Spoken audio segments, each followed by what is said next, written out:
I found out my sister's husband was cheating, and instead of telling her, I stayed quiet and watched everything unfold because after what she did to me growing up, this felt like something she had coming. I didn't hesitate. That's the part that matters. My sister Danielle doesn't take things. She rewrites them until they're hers. When we were kids, it was small. Clothes missing from my room. Money gone from my wallet. Things I saved for showing up with her like they always belonged there. If I said anything, she stayed calm. You said I could use it. I didn't. You didn't say I couldn't. And that was enough. She didn't win by being louder. She won by sounding reasonable. By the time we were older, it wasn't things anymore. It was people. I was 17 when I dated Ryan. He was steady. Easy. The kind of person you don't question. Then Danielle noticed him. She didn't go after him directly. She just stayed close. Laughing a little too easily. Sitting a little too near. Showing up where she didn't belong. It was subtle enough that I couldn't call it out.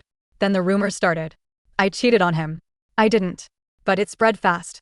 By the time I tried to explain, it already sounded like an excuse. Ryan pulled away. Friends stopped talking to me. And Danielle stayed right beside me. I don't know why people are saying that, she said one night, sitting on my bed. Soft voice. Perfect timing. I remember looking at her and thinking, you did this. I never proved it. I didn't need to. You don't catch Danielle. You just understand her too late. So I stopped trying. As adults, we kept things distant. Holidays. Short conversations. Nothing real. Meanwhile, she built something that looked perfect. Nice house. Clean life. A relationship people admired. She married Marcus. And I liked him. That should have meant something. He paid attention. Remembered things. Made people feel seen without trying. People said he balanced her. I didn't believe that. I just stayed out of it. It wasn't my relationship. That lasted about a year. The night I saw him, I wasn't looking for anything. I was out with a coworker, Hannah, sitting in a crowded bar in Old Town Scottsdale, barely paying attention to the conversation. Then I saw him. Marcus. Corner booth. Not alone. The woman across from him was leaning in close, laughing at something he said. His hand rested on her leg like it belonged there. Not awkward. Not new. Comfortable. I didn't move. I just watched long enough to understand what I was seeing. Hannah followed my, do you know him? I didn't answer. Because Marcus looked up. And saw me. It hit for a second. That pause. That crack. Then it disappeared. He stood up and walked over like nothing happened. Avery, he said. Calm. Normal. Didn't expect to see you here. I looked past him. Who's she? He didn't hesitate. Coworker. Clean. Immediate. Late meeting. I nodded once. Not because I believed him. Because I understood him. He wasn't explaining. He was controlling the moment. You want to join us? He asked. I almost laughed. No. We stood there for a second. He was reading me. Trying to decide if I was a problem. I gave him nothing. All right, he said. Good seeing you. Then he went back to her. Like I didn't matter. Like it didn't matter. I didn't say anything the rest of the night. Not to Hannah. Not to anyone. When I got home, my phone buzzed. Unknown number. I already knew. Marcus. I know what that looked like. Can we talk? I stared at it. I could have ignored it. Blocked him.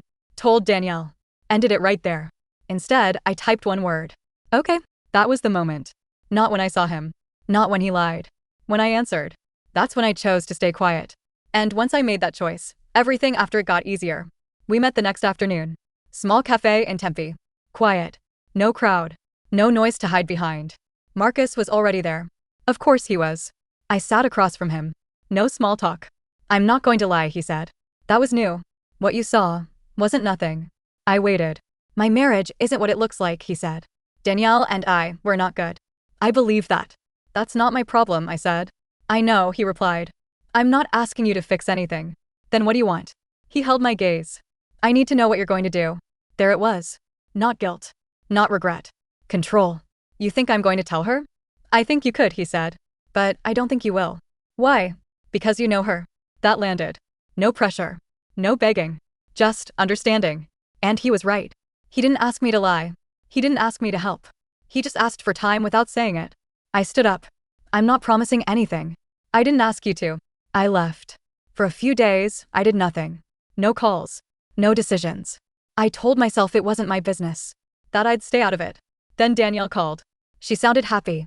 Too sure of herself. People make relationships harder than they need to be, she said. Marcus and I? We're solid. I said nothing. I don't check his phone. I don't deal with insecurity. I just set expectations. There it was. I don't get how some women stay with cheaters, she added. Couldn't be me. That was the moment. Not the bar. Not the cafe. That call.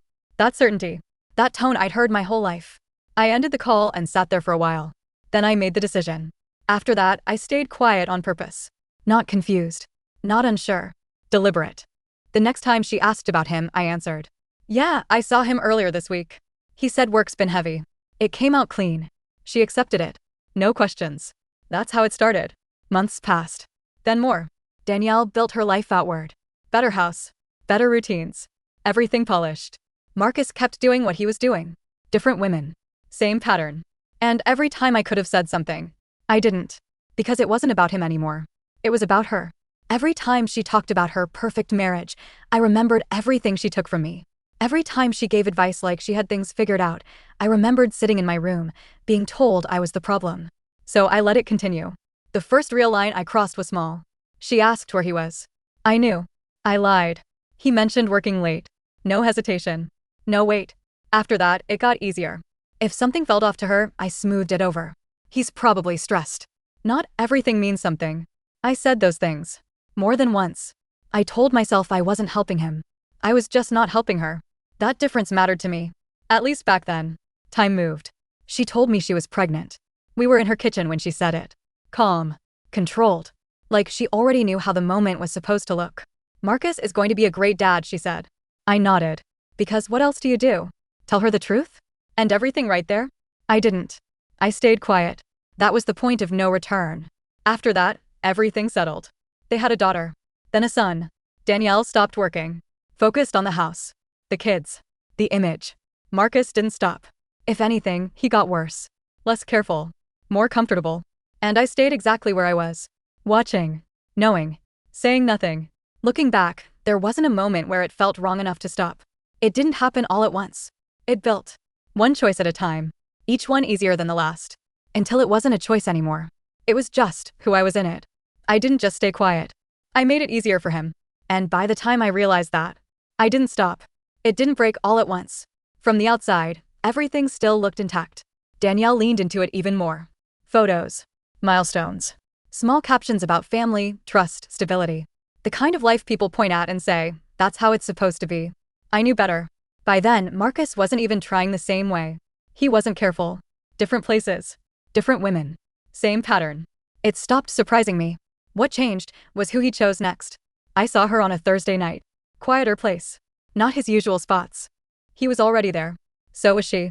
They didn't look new. No distance. No pretending. This wasn't casual. This was ongoing. I left before he saw me. I didn't need to be seen. A few days later, I figured out who she was. Claire Sutton.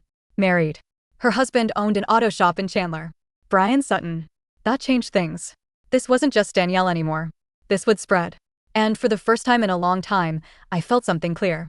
Not anger. Not hesitation. Direction. I didn't rush. I took my time. Went back through everything. Messages. Dates. Patterns. Photos I'd taken without thinking. It added up fast. More than I expected. Years of it. Every moment I could have stopped it. Didn't. When it was all in front of me, it felt complete. Like something finished. I made a new email. No name. No link to me. Just blank. Then I wrote one message. Your wife is having an affair. Proof attached. Nothing else. No explanation. No emotion. Just enough to make it real. I checked everything twice. Then I sent it. At first, nothing happened. Then everything did. Brian didn't react right away. He checked it first. Made sure it was real. Then he confronted her. Not quietly. Not carefully. It didn't stay contained. It spread. Arguments. People involved. Things coming out that weren't supposed to. Claire couldn't hold it together. And once she broke, Marcus followed. Danielle found out about a week later. Not from me. By the time she called, she already knew enough. Her voice was different. Not controlled. Not steady. Avery, have you talked to Marcus? No. He's been lying to me. I didn't answer. There's someone else, she said. And it's not new. Silence. Then. Did you know? That was the moment. The real one. I could have ended it clean. Told her everything. Instead. No. Same as before. Calm. Simple. After that, everything moved fast. Marcus couldn't manage it anymore. Too much exposed. Too many people involved. Danielle started digging. And the deeper she went, the worse it got. Because it wasn't one mistake. It was years. A few days later, I went to her house. I already knew what I was going to do. She opened the door. She looked different. Not just upset. Empty. Like something had been pulled out of her. We sat across from each other. No distractions. No space to hide. I need you to be honest with me, she said. I didn't respond. I need to know if you knew anything. There it was. No noise. No distance. Just truth. Or not. I knew, I said. She didn't react right away. No yelling. No shock. Just stillness. Then. How long? Years. She nodded slowly. Like something was finally making sense. Why didn't you tell me? I had answers in my head. None of them sounded right out loud. Because the truth wasn't simple. It wasn't clean.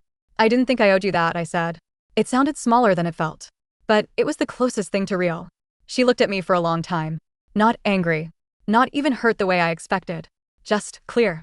Like she finally understood something about me the way I understood something about her years ago. She didn't argue. She didn't defend herself. She just nodded. After that, everything ended the way it always does. Messy. Public. Irreversible.